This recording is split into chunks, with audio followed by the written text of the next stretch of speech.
taken me some time to make this video. It's been a real tough, just over a week now. And many people know, obviously, what I'm going to talk about is the fact that they want to evict me from this house because of the arrears on the mortgage. 4.6 grand. Just being very open with you.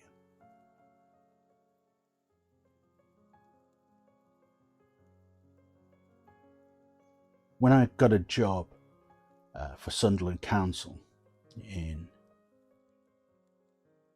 May 2023, we came to obviously an agreement to pay the mortgage, and it was good. And I remember feeling very, very happy that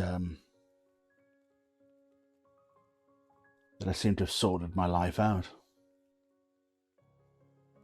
And they were happy enough with the arrangement. And then I went to work in civil service for a year. The contract was just a year. So, they didn't renew it, but they didn't renew everybody's because it was one of these things where they wanted people to clear the asylum backlog. As much as I almost begged to be kept on, I wasn't. And I still haven't been able to find work, despite signing on with agencies, and I know I'm going to again badger them tomorrow. Even when I signed up, or tried to sign up, like 2 weeks before my contract came to an end, they was, oh, no, just tell us near the date. Tell them on the date. They weren't interested. I can't tell you how bad my anxiety has been. I can't describe it. It's like, I don't know. I just can't. Because when I wake up in the morning, my chest is pounding. My heart is just going mad. And all I want to do is pull the covers back up and sleep until I get to a point where I know I've got to get up. It's such a contrast to just over a year ago where I was getting up at 4, 5 o'clock in the morning, preparing, to go to work, doing the things, that you need to do when you get up, getting ready, going out. Sometimes, going into the office at like 7 o'clock in the morning.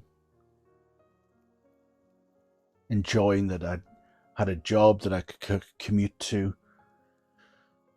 and yet struggling to find the job that clicks again.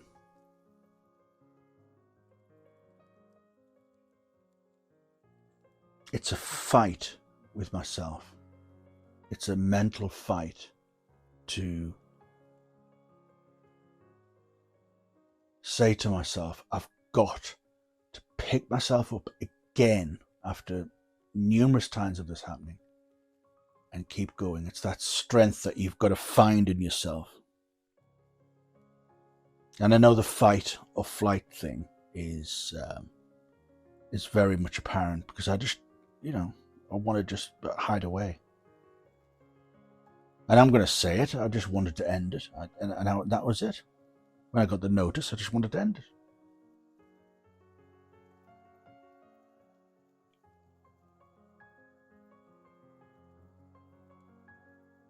I look back over the last, say, 10 years since Mum passed, and I think, giving up work was, in 2010, was a huge decision, and I thought, okay, that's going to be the right one.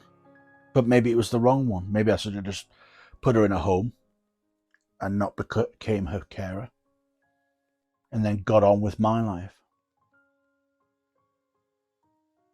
But I always believe that I made the right decision to look after her. Detrimental it was to my sort of career and my job.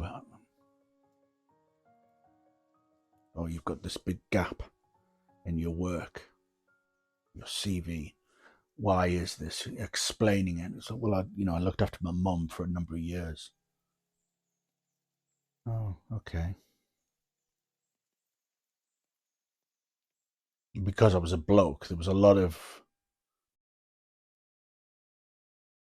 gender bias when it came to getting help. I mean, I just saw something a few months ago about the local county saying, oh, you can have a pound per day if you're a carer. And I think, well, hang on here. I don't know many blokes who would run to the idea of having a pamper day if they were a carer.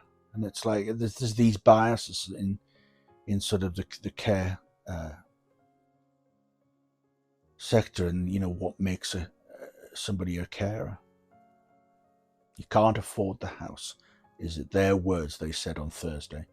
You just can't afford it. I've been here for 23 years. Interest only. Maybe that was a wrong decision, I don't know. But you can't afford the house.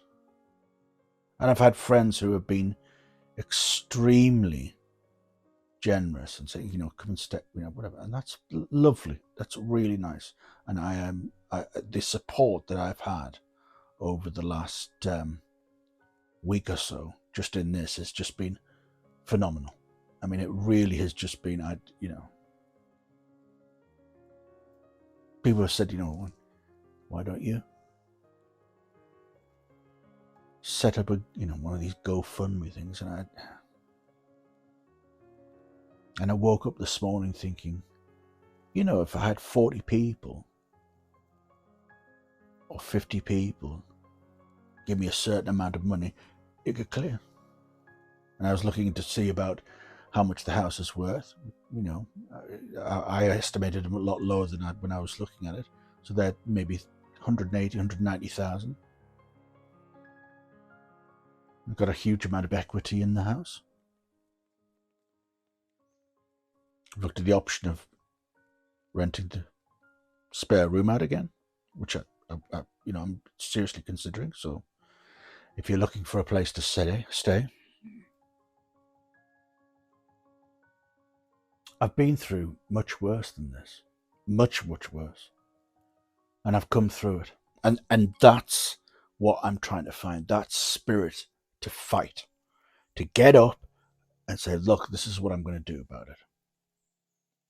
But when you have anxiety, depression, and if something hits you and it hits you hard, I've had kind words about the YouTube channel. Really, I mean, again, people have been so lovely.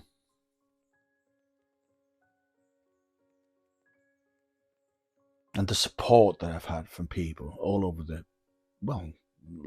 this country, obviously, the people in different countries that I know, people messaging me, people ringing me.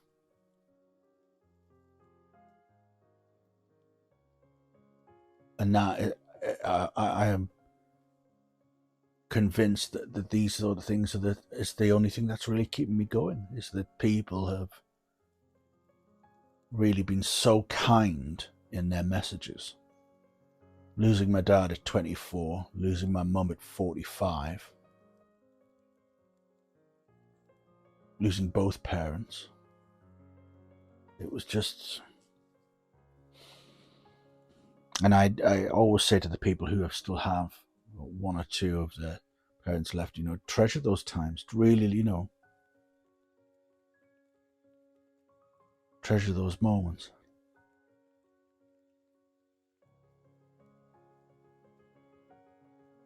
I need to find the fighting spirit. But I've had the stuffing knocked out of me so many times, and just like I pick myself up again.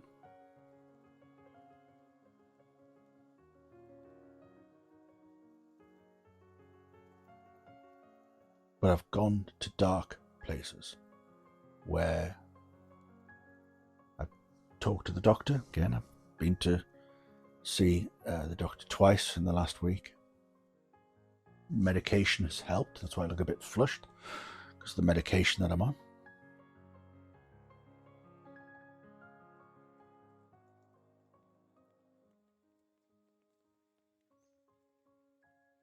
But I can understand horrid statistics of people ending their own lives, because it's just, you get to a point where you just think there is no way out of this situation. Yes, you think there might be solutions, but you think that that's it. End of the road, no more. And you get so tired and fed up, and it's the mental anguish and the actual pain of just existing is just so awful. And people go, no, I can't do it anymore. And you do reach out for help, you have support, but I just get to a point where I just think, that's it.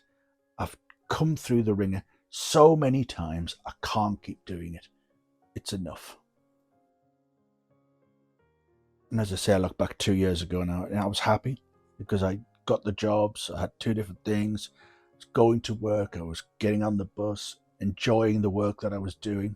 I didn't feel stressed at work. It was a great job. Same with the civil service job. Felt like I was making a difference, felt like I was contributing. And as a human being, when you've got nothing to get up out of bed for,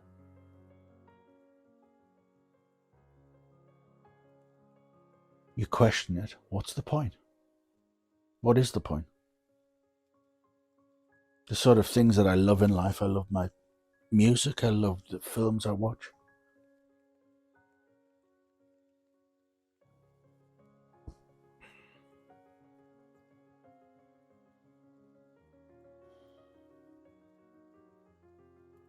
Everything just seems empty. And like I said before, I've come through worse, and I've got through it. And I've got to remind myself of that again and again. So when I wake up in the morning and the anxiety just whacks me across the face, I have to remind myself, it doesn't last, it'll go away, it'll die down, and you can do it. So maybe I'll be looking at this video tomorrow and just saying to myself, you can do it, you can fight, you can get up, and you can do something. But I understand what it's like to be at the point where you just think, no more. I know I need help, and I'm reaching out for that help, and certainly looking to see what can be done in terms of my mental health, physical health. What I might do is another video tomorrow, so I can add the next bit, because I am very tired at the moment and probably forgotten the things that I was going to say.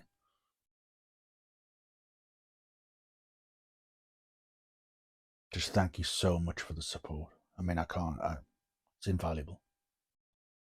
Thank you.